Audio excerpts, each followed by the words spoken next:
Merci de votre présence pour cette cérémonie honorifique qui met en valeur un garçon particulièrement méritant pour ses deux très beaux exploits sportifs, ainsi que toute l'équipe cyclosportive de l'ECSA, pour une saison bien remplie.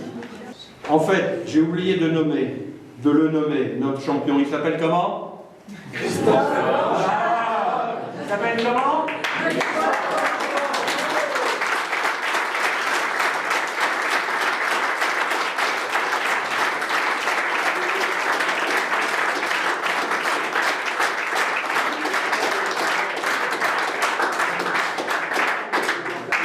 Et nous allons tous le dire ensemble. Vous savez ce que je veux dire? Qu'est-ce qu'il pédale bien?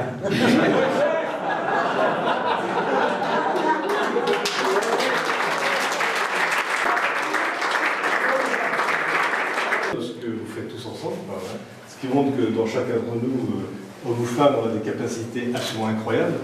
Mais ces capacités-là, on arrive bien à les mettre en œuvre qu'il y a une équipe qui est autour, quoi. Et moi, ce que vous faites là, c'est extraordinaire parce qu'on retrouve le même esprit de l'entreprise, enfin on essaye, et puis l'esprit de la vie d'Avalon. Je crois que ce qu'on vit ici, c'est remarquable parce que vous êtes vraiment l'exemple de ce qu'on doit faire à la fois de l'entreprise et dans la ville.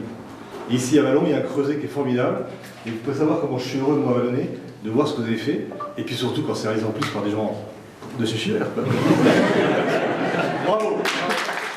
C'est vraiment donc, un esprit d'équipe qui a été fait quand même autour de ça.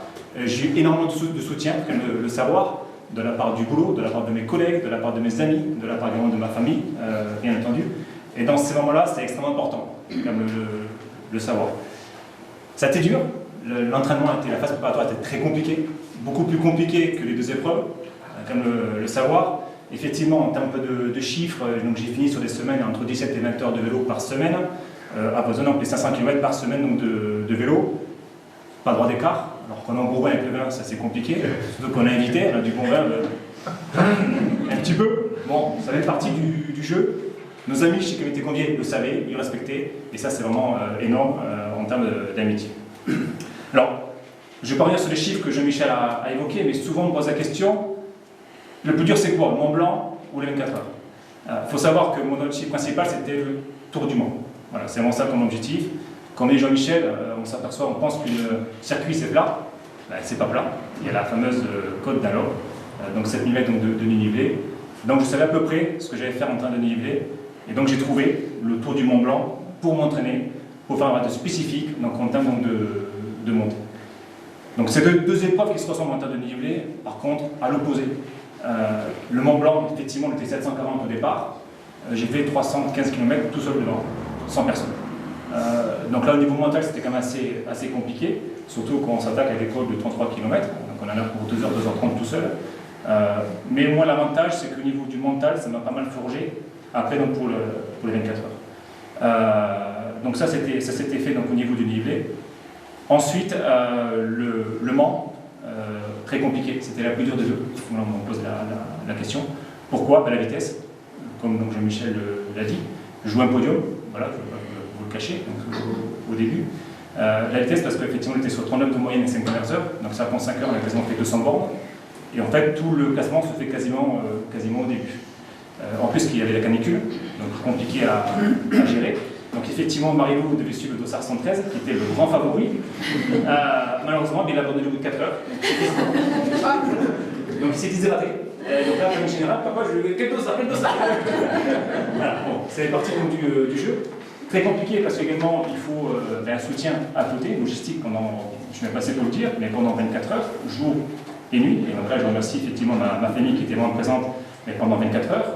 Ma femme a dit rentrer pendant la nuit, mais bon, des textos, c'est bon, t'es 5e, c'est bon, t'es 6e, ne lâche pas. Donc voilà, c'est des messages qui font chaud au cœur. Et puis également, c'est la course pendant 24 heures. Même si on part pendant 24 heures, donc une épreuve qui est relativement longue, Il faut savoir que pour nous, les premiers vont s'attaquer pendant les 4 heures. Donc en termes de concentration, c'est très compliqué, parce qu'avec tout en peloton, ça roule extrêmement vite. Quand des fois on a le TGV qui passe à côté, qui sont les pros, bon, là on voit que c'est un autre monde. Et puis également la nuit, bon, c'est clair que le circuit est quand même assez sombre.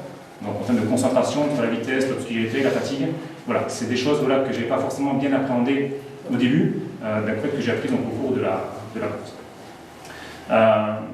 Souvent on me pose la question également l'année prochaine. Je ne sais pas, il faut en parler. Donc je ne peux pas d'annonce.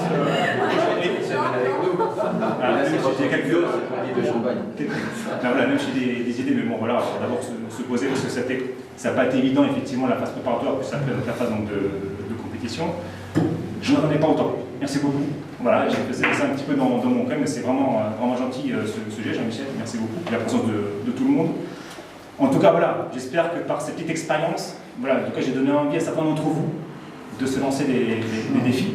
Comme a dit un petit peu Vincent, quand on a l'envie, l'équipe autour, c'est bien préparé, mais on peut le faire. Ça, c'est clair. Donc, j'espère en tout cas avoir donné cette petite envie à certains d'entre vous. Et si vous avez des conseils, je serai là pour vous les donner avec grand plaisir. Donc, voilà, merci beaucoup.